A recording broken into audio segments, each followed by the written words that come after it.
రామా జయ జయ రామ్ జానకి రామ్ జయ జయ రామ్ జానకి రామ్. రావయ్య చందురా, ఆఫీస్ అయిపోయిందా? అయిపోయింది.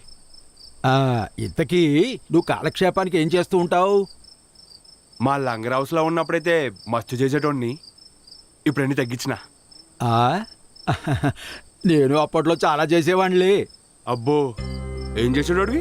తీర్థయాత్రలు పోయేటోడువా? ఇప్పుడు ఈ వయసులో నువ్వేం చేస్తున్నావో అప్పుడు నేను అవే చేసేవాణ్ణి.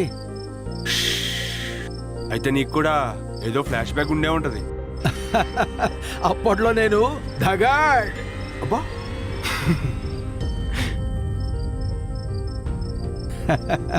ఇంతకీ మీ బాస్ హనుమంతుడు నీకు ఎప్పటి నుంచి తెలుసు? నా చిన్నప్పటి నుంచి తెలుసు. చిన్నప్పటి నుంచి అంటే ఏ వయసు నుండి? ఏ వయసు నుండి అంటే నా 6 నెలలప్పటి నుంచి నాకు తెలుసు. పువ్వులు మీ లవర్ పాపకి జడలో పెట్టుకో, నా చెవులో కాదు. నిజమబ్బా,